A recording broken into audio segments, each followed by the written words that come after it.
Could be a novel way to stop bullying.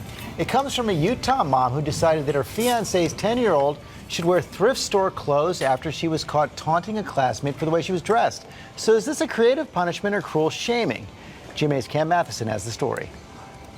10-year-old Kaylee Lindstrom is a self-proclaimed fourth-grade fashionista. To make this one more pretty. But when her parents received word from school that she was teasing a fellow student about her clothes, I mean, we were just shocked. they decided Kaylee needed to take a walk in that girl's shoes.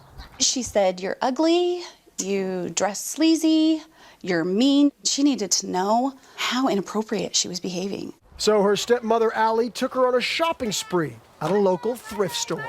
I would say, "Kaylee, find the ugliest dress you can find." And she would pick stuff out and she would hold it up and she would say, "Mom, look at this thing. It is the ugliest thing I've ever seen." And I'd say, "Oh, yeah, put that in the cart." Kaylee had no idea those so-called ugly clothes would be for her. The next day, Kaylee's parents forced her to wear the outfits to school. So she went to school, and what did they do? They teased her. For 2 days, Kaylee endured criticism from her classmates. We really think if you felt how this little girl feels, you might have a little empathy for her. So what was it like wearing them to school? Terrible. Like, why would they do that to me? Like, I'm still the normal person. It doesn't matter what you wear. Would you have your mom and dad teach you this lesson another way? No. You're happy that they did it this way? Kaylee later apologized to the girl she bullied, and now they are best friends. But some parenting experts disagree with this type of humiliation punishment, claiming it can be harmful to a child's self-esteem. Through humiliation, the child learns that they're less than, that they're defective. I don't think this is the way to teach empathy. But Kaylee's parents stand by their decision.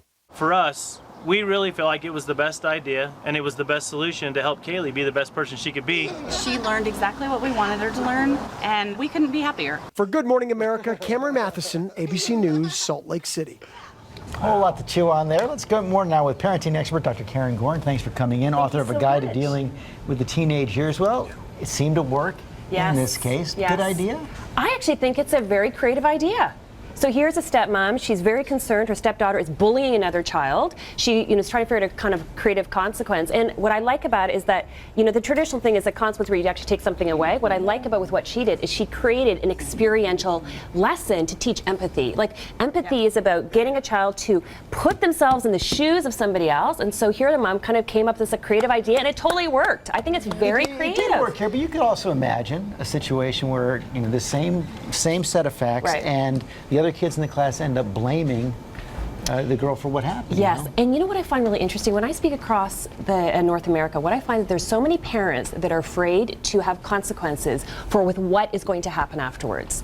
And that, when I work with parents, I want parents to parent based on principles, not by emotion. There's so many parents that are afraid, well, if I put a consequence, my kids are going to stop talking to me, or it's going to backfire. And we're looking at it backwards. I think we've given too much power to kids. I think parents, in an appropriate way, have to take our power back and say, this is not right, so here's going to be the line, and we're going to try to figure out in terms of a way for you to actually develop these amazing skills. We have to parent them. Yes. To parent now so that hopefully when they are adults, we can be friends. Absolutely. I had somebody tweet me, though, this morning saying they weren't sure about it because they thought it might equate wearing clothes purchased as they did with being bad, that somehow that was a bad thing. Yeah, you know what I find interesting? Like, I grew up wearing secondhand clothes. Yeah. So did I. Right? So did we all. I'm like, how is this so bad? I mean, it'd be different. It'd be different if the mother is making her daughter wear clown costume. Yes. She's simply getting her to wear secondhand clothes. And bullying is such a big problem. Yeah, I think she took it seriously. I think it's fantastic. And bullying. Creative, loving parenting. Yes.